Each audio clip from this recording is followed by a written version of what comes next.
Dans l'islam, les chiens jouent un rôle complexe et fascinant que beaucoup ne comprennent peut-être pas entièrement. Cela peut paraître déroutant, mais c'est en fait très simple. Nous allons explorer leur signification, clarifier les idées fausses et révéler des enseignements tirés du Coran et des hadiths qui pourraient vous surprendre. À la fin de cette vidéo, vous comprendrez pourquoi les chiens occupent une place unique dans la tradition islamique et comment ces informations peuvent changer votre point de vue sur ces fidèles compagnons. Laissez-moi vous expliquer pourquoi. Il est essentiel de comprendre le point de vue équilibré et perspicace que l'islam offre sur les chiens. Cela vous permettra d'approfondir votre appréciation et votre respect de ces animaux dans le cadre de la foi islamique. Commençons par ce que les textes islamiques disent des chiens. Le Coran et les hadiths sont les principales sources de conseils pour les musulmans. Le Coran ne mentionne pas explicitement les chiens, mais la sourate Al-Falaq contient une histoire importante les concernant. Le verset 18926 raconte l'histoire des gens de la grotte. Ces jeunes hommes vertueux,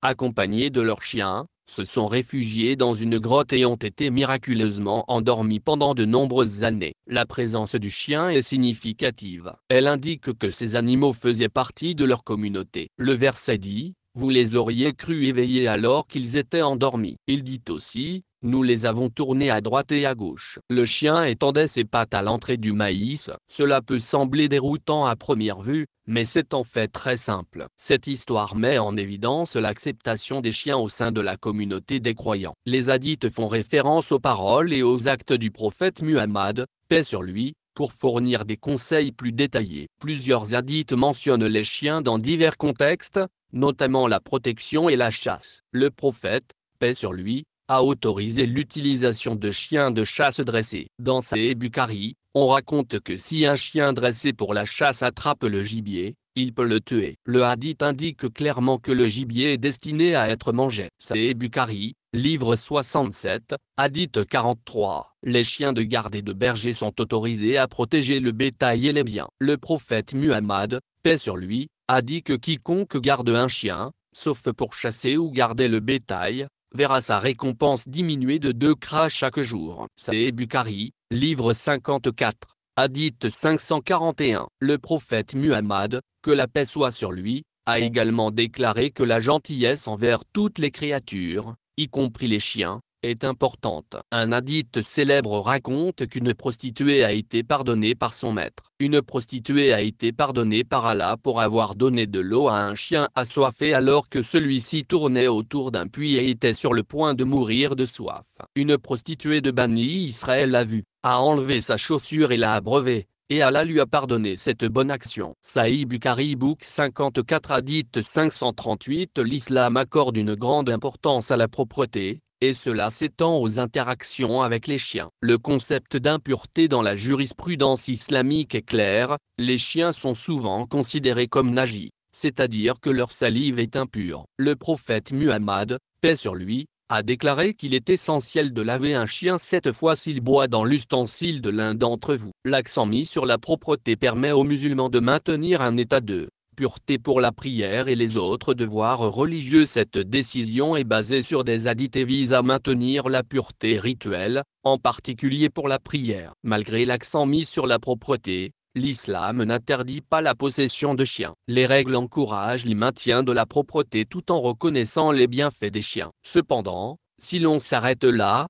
cela créerait un énorme problème. Il s'agit de veiller à ce que la propreté soit maintenue sans vilipender. L'approche équilibrée des animaux des savants comme l'imam Malik et l'imam Abu Hanifa ont des points de vue différents sur l'impureté des chiens, soulignant que la préoccupation principale est la salive, et non l'animal lui-même. Tout d'abord, nous devons comprendre que la compassion envers les animaux est le reflet de notre propre caractère. Cela transforme nos attentes quant à la manière dont nous interagissons avec les chiens. Le traitement éthique des chiens est un principe fondamental de l'islam. L'islam préconise un traitement compatissant de tous les animaux, y compris les chiens. La compassion. De nombreux hadiths mettent l'accent sur la bonté envers les animaux. L'histoire de la prostituée pardonnée pour avoir donné de l'eau à un chien souligne l'importance de la compassion. L'islam enseigne que toutes les créatures sont la création d'Allah et doivent être traitées avec respect et bienveillance. Le prophète Mahomet a dit: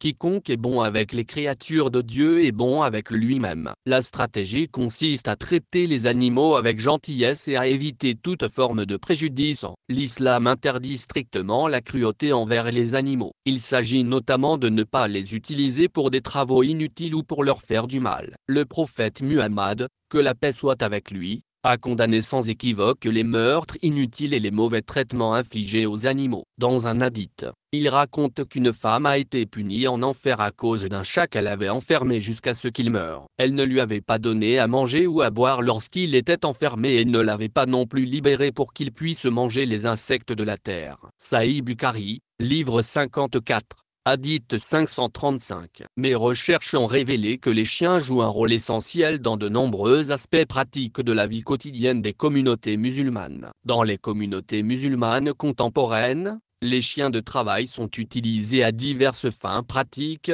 notamment pour la sécurité, la chasse et la garde des troupeaux. Les chiens de police sont utilisés dans les opérations de recherche et les bergers utilisent des chiens pour gérer leurs troupeaux. Les chiens sont bénéfiques pour les communautés à bien des égards. Les animaux de compagnie sont de plus en plus acceptés dans certaines communautés musulmanes, à condition que les règles de propreté et de soins soient respectées. De nombreux musulmans élèvent des chiens pour leur tenir compagnie, tout en s'assurant qu'ils respectent les directives relatives à la pureté et à la perception publique. La perception des chiens peut varier considérablement d'un musulman à l'autre, sous l'influence des pratiques culturelles et des coutumes locales. Toutefois, les principes fondamentaux de l'islam en matière de bonté et d'utilité restent inchangés. Les enseignements de l'islam sur la bonté et l'utilité restent cohérents. Les idées fausses et les éclaircissements sont fréquents. Certains pensent que l'islam est entièrement opposé aux chiens, mais ce n'est pas le cas. La religion offre un point de vue équilibré,